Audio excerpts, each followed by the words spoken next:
Maayong hapon, adlaw karong Martes, Abril 16, tuig 2019 dinhi sa Dakbayan sa Subo. Ako si Nico Tubo ug ganiya mga nagunang balita sa Newsbeats.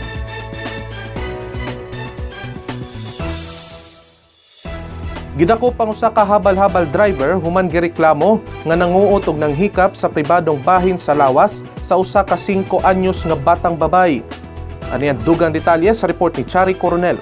Desidido nga mopasaka og kaso ang inahan sa 5 anyos nga batang babayi batok sa usa ka habal-habal driver human gireklamong nanghikap sa pribadong bahin sa lawas sa bata.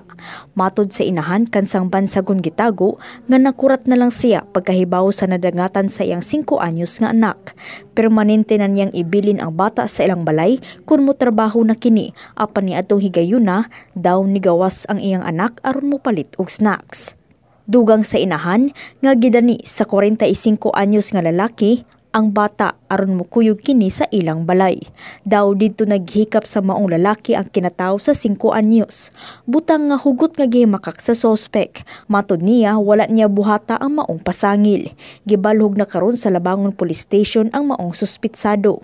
Samtang sa lungsod sa Badyan na lawigan sa Subo, usa ka 12 anyos ang gisuwayan og lugo sa wala pa mailhing lalaki.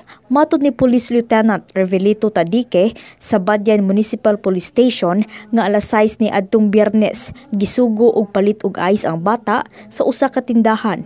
Dihang kalit lang siya gibitad sa usa ka lalaki nga nagtaptap sa naong. Giingong gidala ang bata sa ngit-ngit nga lugar ug didto na siya gihubuan sa iyang shorts. Padayon pang gipangita sa kapulisan ang maong sospek. Chari Coronel, Newsbeats.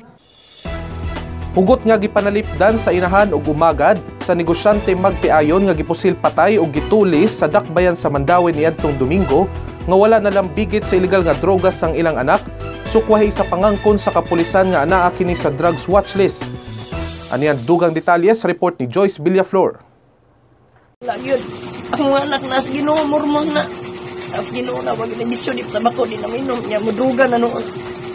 Wala mapungi sa 57 anyos nga si Adelina Canes nga mahimong emosyonal nga nanalipod sa iyang anak ug umagad nga gitulis ug gipusil patay ni atong Domingo sa Dakbayan sa Mandawi. Anak ni Adelina si Michael Canes ug umagad niini ang asawa nga si Fraldine Kate. Gihimakap sab ni Adelina ang pasangil sa kapulisan nga illegal nga drogas ang motibo sa pagpatay sa negosyanteng magtiayon human nangangkon ang kapulisan sa Dakbayan nga anaa ang magtiayon sa drug watch list. Matod ni Adelina nga walay bisyo ang iyang anak ug umagad. Gihagit sab sa inahan ang mga otoridad nga siksikon ang ilang panimalay aron pagmamatuod nga walay illegal nga kalihukan ang magtiayon. Gibutyag sab ni Adelina nga adunay naniid nila sa mga niaging adlaw. Motor magbalik-balik niya kanang nagbunit ba ana niya mohunong di ang tan-aw dire. Sorry sa mga standby. Dili ko lang magmotor. Magmotor niya. Mohunong di ang tan-aw dire niya, muurong sa niya tan-aw di marag panidan mis lagi buwan na bilang kata. Katuran Domingo. Murag ani rang buwan na.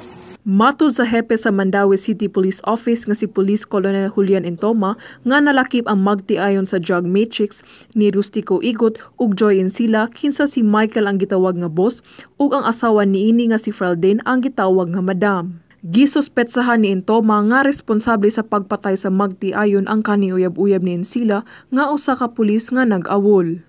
Nidepensa ang hepe sa kapulisan sa Mandawi City nga dili sila dayon muling sa illegal nga drogas nga walay basihan.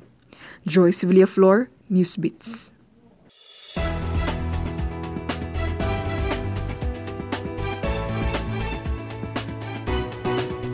Ug sa atong Superboard, gihatagan sa Aboitiz Group og Baking Livelihood ang mga First Scout Rangers sa Philippine Army Special Operations Command. Giablihan ang Panthers Bakery sa Camp Tescon sa San Miguel, Bulacan niadtong Abril 4 isip livelihood program alang sa mga Scout Rangers.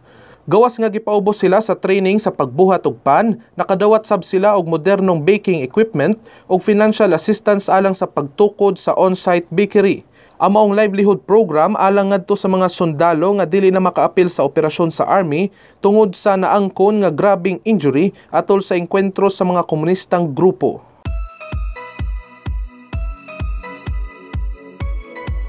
Ug alang sa atong mga latest showbiz chika, aniya si Hershey Zaspa.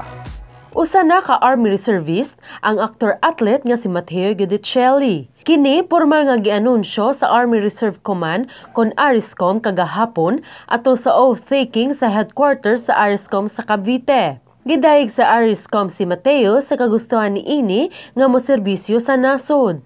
Sa iyang Instagram post, matud sa aktor nga tungod sa iyang pagigugma sa nasod, maong buot niining mo apil sa Army. Mapasalamaton sab si Mateo sa iyang pamilya o sa mga tao nga nisuporta sa iyang desisyon.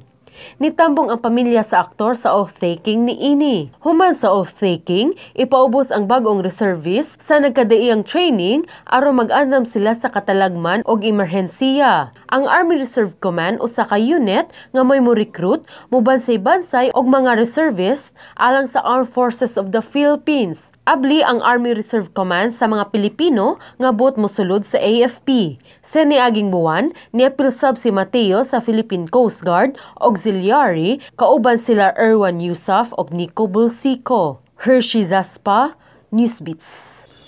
Umo katuan naglangkob sa mga nagunang balita. Alang sa dugang kasayuran, bisitaha ang www.sunstar.com.ph. I-follow sad mi sa YouTube ug among mga social media accounts sa Twitter ug Facebook. Ako si Nico Tubo ug kini ang Newsbeats.